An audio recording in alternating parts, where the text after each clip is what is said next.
Eric here with the Podcast Wire. We do 500-word summaries for the best startup podcasts each week.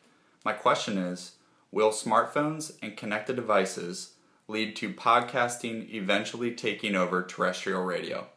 Thanks, and love the show. Eric, great question. And the core of this question is terrestrial radio versus podcasts. Well, terrestrial radio, you can't do on demand. We all know that. On demand is what people want. So on that basis, everybody knows I'm a big Howard Stern fan since I was 15 years old in the early 80s listening to him when he was on in the afternoons. I have a Sirius radio in my Tesla. I have canceled it. I only have the Sirius mobile app. Why? Sirius in my dashboard does not let me do on demand. I don't wake up at 3 in the morning and listen to Howard. I don't want to start in the middle of one of his great interviews. I go to my phone, I pick today's show, and I start at 6 a.m. Nobody could ever do that. People used to wake up in time to listen to Howard. On the West Coast, people would stay up till 3 in the morning, or they get up at 9:45 to try to get the West Coast feed, all this shenanigans.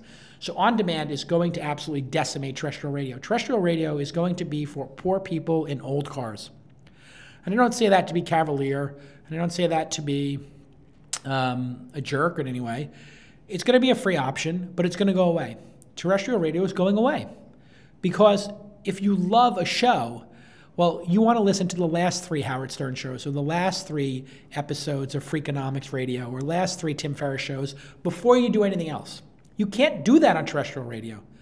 Terrestrial radio is going to be the junky piece of crap that is built into your car that you have for free, that the sound quality is not so great.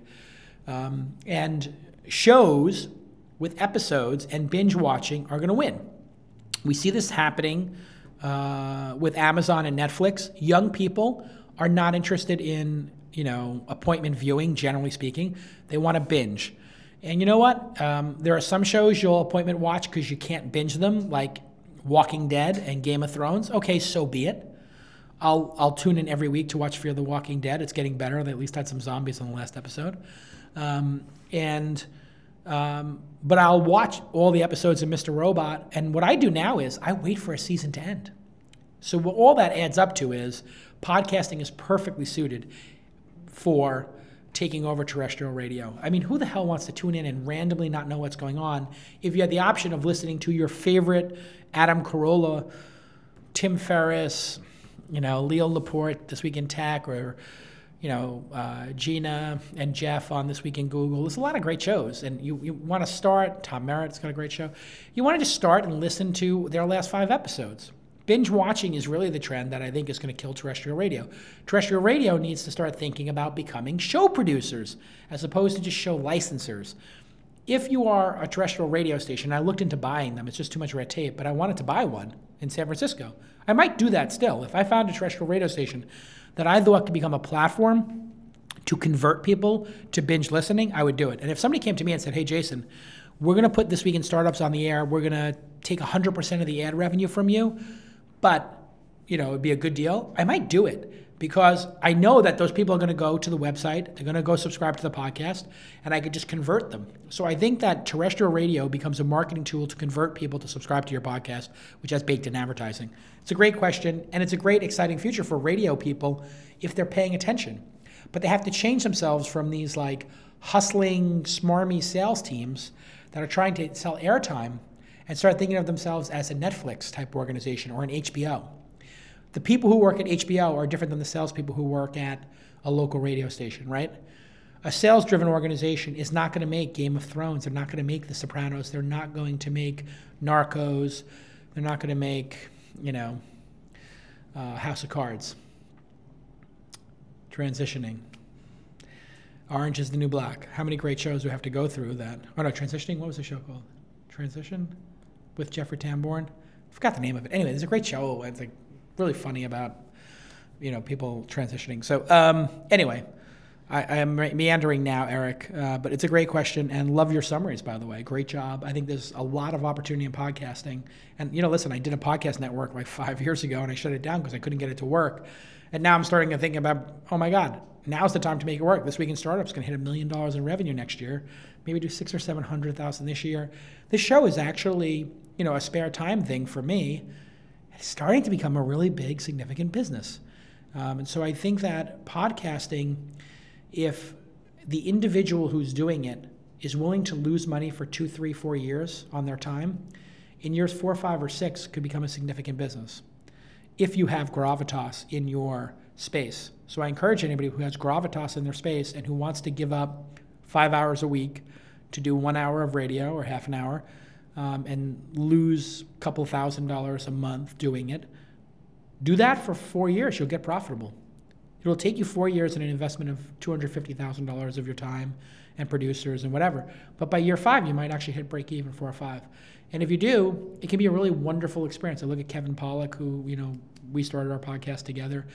It's really been a great experience for him, and he's gotten a lot of additional work, and it's really, revitalized his career, which was always doing well. But it's just a great way to, I think, explore whatever it is you're passionate about. And I really love the format of podcasting because I can go as long or as short as I want. This video could be 4 minutes, 8 minutes, 6 minutes. It doesn't matter. I don't have any cockamamie producers or sales team pressuring me to do stuff.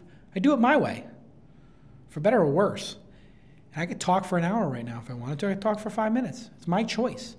And I've had a lot of the big radio people come to me and say, hey, we want to put you on air. Hey, we want to do a deal with you. And it's just always what am I going to get out of this?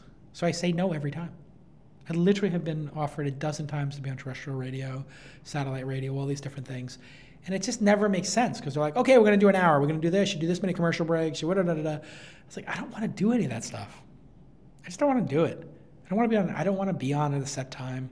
It's just the radio stations have to start thinking that they are going to be part of this new podcasting economy, not that they're at odds with it. They're not at odds with it unless they choose to be, which would be like somebody who's in black and white film or silent films thinking, yeah, the silent films are going to, go up against the talkies. It's no, the silent films are going to go away and the talkies are going to win. Podcasts have already won. They've already won the hearts and minds of the elite audiences.